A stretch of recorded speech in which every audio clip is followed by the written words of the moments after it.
মির্জাফরদের কবলে মমতা, ক্ষমতা হারিয়ে এখন অস্তিত্ব সংকটে পড়েছে।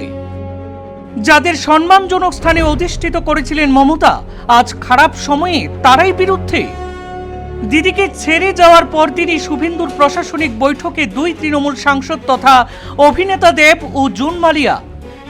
বিদ্রোহী বিধায়কদের সঙ্গে মিলে খুব শিগগিরই দিদিকে আলবিদা জানিয়ে শুভেন্দুর বিজেপিতে নাম লেখাতে পারেন দেব ও জুন। গতকাল লোকসভায় তৃণমূলের সংসদীয় দলেও বিভাজন স্পষ্ট হয়ে গিয়েছে। বিদ্রোহী সাংসদেরা দফায় দফায় বৈঠক করেছেন।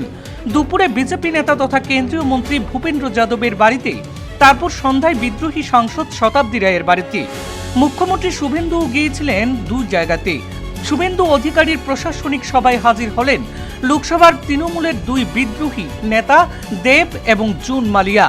মুখ্যমন্ত্রীর প্রশাসনিক বৈঠকে উপস্থিত ছিলেন জোড়াফুলের বিদ্রোহী বিধায়ক শিউলি সাহাউ। বিধানসভায় তৃণমূলের পরিষদীয় দলে ভাঙন ধরেছে আগেই। দলীয় নেতৃত্বের সিদ্ধান্তের বিরুদ্ধে গিয়ে পরিষদীয় দলনেতা হিসাবে ঋতব্রত বন্দ্যোপাধ্যায়কে বেছে নিয়েছেন 58 জন বিধায়ক।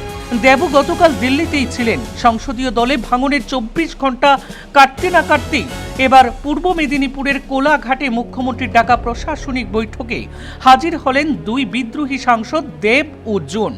প্রশাসনিক সভায় প্রবেশের আগে বিদ্রোহী বিধায়ক শিউলি বলেন, কি হয় দেখতে থাকুন।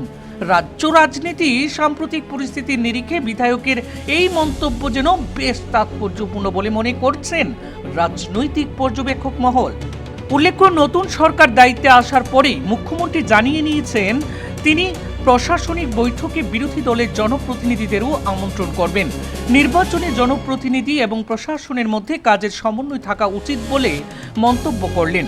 মঙ্গলবার কোলাঘাটের এই প্রশাসনিক বৈঠক হচ্ছে মূলত 3টি জেলাকে নিয়ে, 2 মেদিনীপুর এবং ঝাড়গ্রাম। দেব ঘাটালের সাংসদ, জুন মেদিনীপুরের এবং শিউলি কেশপুরের বিধায়ক। শিলিগুড়িতে উন্নয়নমূলক কাজে গতি আনতে সংশ্লিষ্ট জেলার দলমত নির্বিশেষে বিধায়ক সাংসদদের নিয়ে এগোনোর বার্তা দিয়েছেন মুখ্যমন্ত্রী।